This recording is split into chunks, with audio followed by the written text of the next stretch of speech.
This is #Africa. Now, more than 1 in 4 people who accessed public services on the African continent during the last year had to pay a bribe. And this is according to the new Global Corruption Barometer for Africa 2019, which was released by Transparency International and Afrobarometer. Now, the report also highlights that corruption disproportionately affects the poorest of citizens, becoming a rising concern in tough economic times. Afrobarometer's Gugu Nonjinge joins me now with more details. Gugu, thank you so much for your time. Now, these are staggering statistics. 1 in 4 having to pay a bribe just to access public service. Clearly, this is a call for concern.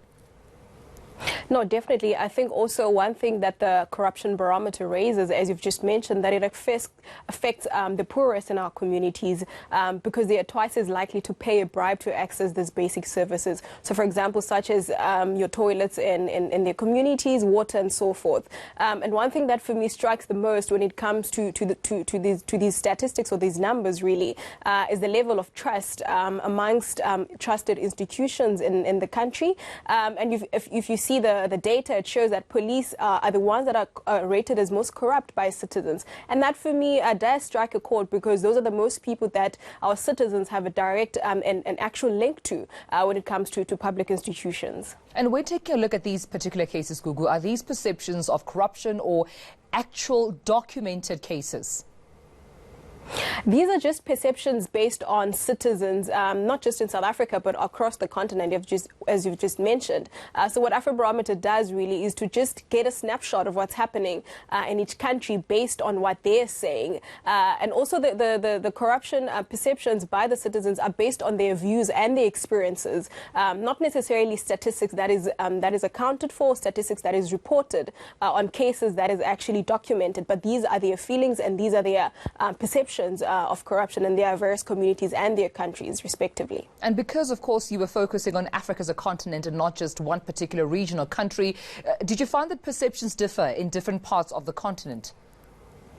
Definitely, you find countries like the DRC ranking really top high when it comes to perceptions of corruption in their countries and if peace citizens were paying bribes to access services. However, for a country like South Africa, for example, what kind of made an interesting case for me is that even though 70%, about 7 in 10 of the citizens actually say that the government is doing quite poorly or badly when it comes to addressing corruption, for me that has been there has been a drastic decline, or rather a percentage decrease when it comes to those perceptions. And that's something we need to take into look, that citizens' perceptions in 2015, when we did our round 6 survey, compared to now, they've kind of shifted or changed in a way. And that, for me, tells a story when it comes to South Africa, for example, as a case. And how does this behavior then affect, African economies? Because this clearly must have terrible implications on doing business in the continent.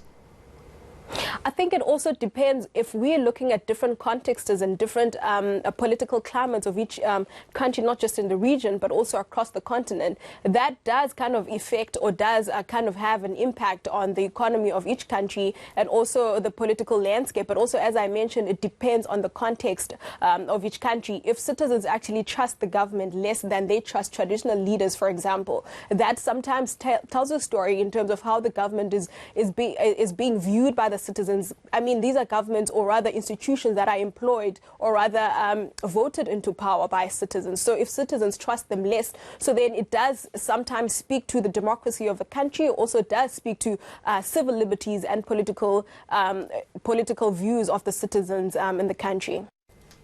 Afrobarometer's Gugu Nonjinge, thank you so much for joining us. Now, doodle art, a rough drawing or sometimes even scribbles, is a great way of expressing yourself. A young Nigerian artist is doing just that to confront the government. Olarinde Ayanfiolua is turning a mess created with a pen into satirical masterpieces. She discovered this talent a few years ago and never looked back. My name is Ayanfe. I'm 22 years old. I'm a visual artist, but I major in scribble arts. Olarinda and Fula like to draw cartoons, but in 2015 she discovered scribble art while attending an artist's workshop.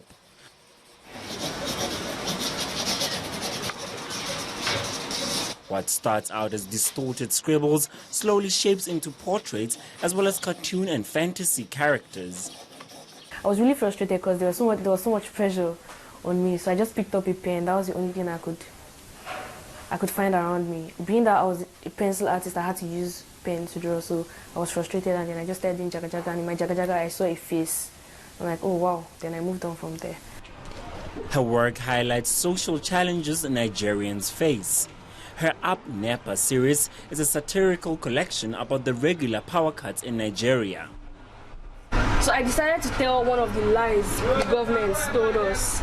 All these are politicians. They come in, they say that they're going to give us light, stable electricity, and all of that. So this is an artwork that actually shows a normal, like an average youth screaming Up Nepa. Fulwa has worked on over 100 scribbled pieces in the last 2 years. A piece can take between 10 minutes or 5 months, depending on its complexity. Fulwa is currently working on a funk collection that celebrates the music popular in the 1960s and 70s. I also make scribble arts digitally. Yeah, I did some for the October series. I was basically just I was playing with word porn. I used an exhaust pipe from a car and then an old man smoking it. And then there's the blown out. I used balloons, and then a man actually was blowing a trumpet. So I just took out the trumpet and then I scribbled him just blowing balloons. Yeah, I also do doodle arts where I just use patterns, tiny patterns to form an artwork. Her pieces sell for 2,000 rands and above, depending on their size. The artist also mentors aspiring artists through her Charity with Arts platform, which teaches art in communities for free. Olarinde says she wants to push more children and youth to discover unique ways of expressing themselves. And that's where we'll leave it this week, but keep the conversation going online. Our Twitter handle is @Africa_ENCA. We'll leave you with pictures from across the continent. I am Tumelo Mototwane, and join us again next week for more news and views on #Africa. Hamba kahle, kwaheri. Goodbye.